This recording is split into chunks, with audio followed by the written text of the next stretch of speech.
देखिए बच्चों क्वेश्चन चौथा, रेखाओं a1x + b1y + c1 = 0 तथा a2x + b2y + c2 = 0 एक अद्वितीय हल। ये चैप्टर 3 से आपका लिया गया बेटा क्वेश्चन। इसमें पूछा गया अद्वितीय हल। तो अद्वितीय हल का मतलब होता है प्रच्छेद बिंदु, प्रच्छेदित रेखाएं। तो प्रच्छेदित रेखाएं मतलब ऐसी होती हैं जब दो रेखाएं एक दूसरे को इंटरसेक्ट करती हैं, जिस बिंदु पर काटती हैं। मान लीजिए ये दो रेखाएं कितने बिंदु पर काट रही है, केवल एक बिंदु पर काट रही है ना, इसलिए इसका केवल एक ही हल होता है और जिसका एक हल होता है वो संगत होता है। तो अब एक हल के लिए फॉर्मूला हम लोग पढ़े हैं a1/a2 does not equals to b1/b2। ये तुम्हारा सही है आंसर।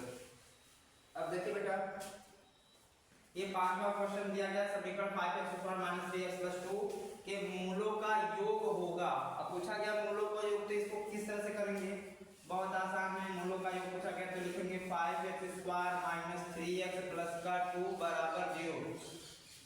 तो इसको क्या करेंगे, द्विघात के व्यापक समीकरण से तुलना करेंगे। द्विघात के व्यापक समीकरण से तुलना कर लीजिए, समीकरण से तुलना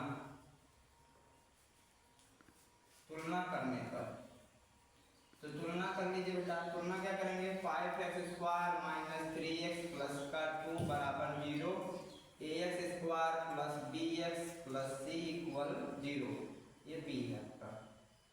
तो ये बेटा इसका निकल जाएगा, a की वैल्यू कितना निकल जाएगा 5, b की वैल्यू कितना निकल जाएगा -3 और c की वैल्यू निकल जाएगा 2।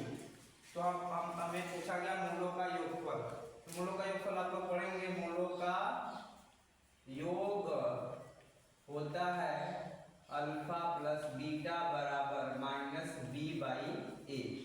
तो -b, अब b की वैल्यू कितना है बेटा, -3 है और ये माइनस का फॉर्मूले का माइनस माइनस क्या हो जाएगा, प्लस का हो जाएगा -3। a की वैल्यू कितना है बेटा, यहाँ 5 है, तो कितना हो जाएगा माइनस माइनस प्लस, तो ये हो जाएगा 3/5। ये आंसर हो जाएगा 3/5 कौन सा है भैया, पहला आंसर।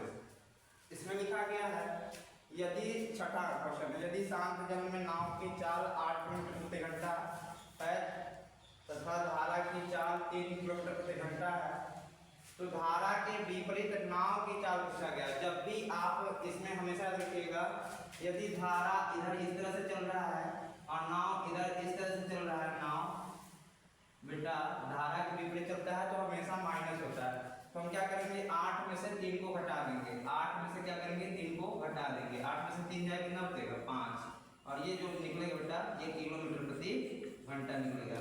अब यहाँ पे 5 किलोमीटर प्रति घंटा, देखिए इसका किलोमीटर प्रति घंटा है, इसमें किलोमीटर प्रति घंटा, लेकिन 11 है 3 है, ये मीटर प्रति सेकंड है, इसलिए गलत हो जाएगा। तो ये